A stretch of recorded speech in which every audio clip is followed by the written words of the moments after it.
सोचो country space mission के लिए इतना कम पैसा खर्च करती है कि दुनिया हैरान रह जाती है, और वहीं दूसरी कंट्री बिलियंस डॉलर्स लगाती है सिर्फ एक मिशन के लिए। आज हम बात करने वाले हैं इसरो वर्सेस नासा कंपैरिजन की, और समझेंगे कि कौन एक्चुअली बेटर है और कौन।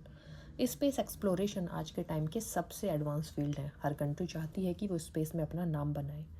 तो सबसे फेमस स्पेस एजेंसीज हैं ISRO, Indian space research organisation, और NASA, national aeronautics and space administration. दोनों का गोल सेम है, स्पेस को एक्सप्लोर करना, लेकिन दोनों का स्टाइल, बजट और अप्रोच बिल्कुल डिफरेंट है। नासा का बजट दुनिया में सबसे हाई है, और नासा हर साल tens of billions dollars space research पे खर्च करता है। इसरो का बजट कंपैरेटिवली बहुत कम है, फिर भी वो वर्ल्ड क्लास मिशंस कंप्लीट करता है। तो नासा के पास लग्जरी सुपर कार जैसा बजट है, और इसरो के पास स्मार्ट इंजीनियर्ड बाइक जैसा सिस्टम है। और इंटरेस्टिंग बात यह है कि इसरो इतने कम बजट में भी इनक्रेडिबल रिजल्ट्स देता है। इसरो के रॉकेट्स जैसे PSLV और GSLV दुनिया में काफ़ी रिलायबल माने जाते हैं। PSLV को वर्क हॉर्स ऑफ इसरो भी कहा जाता है, क्योंकि ये बहुत सक्सेसफुल लॉन्चेस करता है। इसरो का फोकस होता है cost efficiency, high success rate और सिंपल बट स्ट्रॉन्ग डिज़ाइन। और नासा के रॉकेट्स और सिस्टम्स काफ़ी एडवांस होते हैं।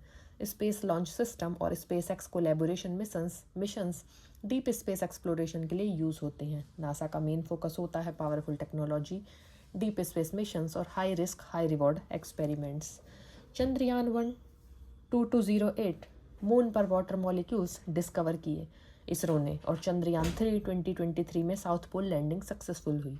इसरो ने प्रूव किया कि इंडिया भी लूनर एक्सप्लोरेशन में टॉप लेवल पर है। और नासा ने अपोलो मिशंस के थ्रू हिस्ट्री बना दी। नील आर्मस्ट्रॉन्ग पहले इंसान थे जो मून पर चले गए। नासा का लूनर एक्सप्लोरेशन सबसे एडवांस्ड और हिस्टोरिक रहा है। तो इसरो ने Mangalyaan Mars orbiter mission India का प्राइड मिशन है। सबसे स्पेशल बात, ये दुनिया का चीपेस्ट मार्स मिशन था और फर्स्ट अटेम्प्ट में ही सक्सेसफुल भी था। नासा ने मार्स पर मल्टीपल रोवर्स भेजे हैं, curiosity, Perseverance.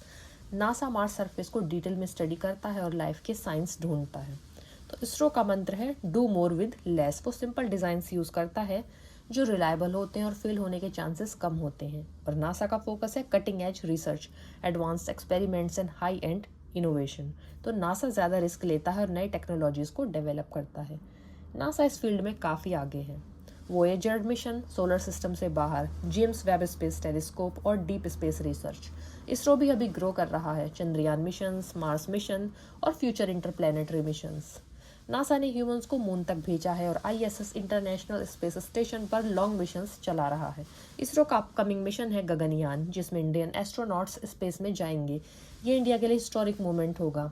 ISRO satellites India के डेली लाइफ में यूज़ होते हैं, जैसे वेदर फॉरकास्टिंग, GPS, कम्युनिकेशन और नेटवर्क में। NASA satellites scientific research, climate study और डीप स्पेस ऑब्जर्वेशन के लिए यूज़ होते हैं। नासा की अपनी स्ट्रेंथ्स हैं, जैसे advance technology, human space missions, deep space exploration और हाई रिसर्च कैपेबिलिटी। लेकिन इसरो की भी अपनी स्ट्रेंथ्स हैं, जैसे low cost missions, high success rate, smart engineering और फास्ट एग्जीक्यूशन। अगर हम कंपेयर करें तो डायरेक्ट आंसर नहीं होता। नासा के पास टेक्नोलॉजी और एक्सप्लोरेशन का लीडर है वो। इसरो एफिशिएंसी और इनोवेशन का किंग। दोनों एजेंसीज अपनी जगह पर बेस्ट हैं।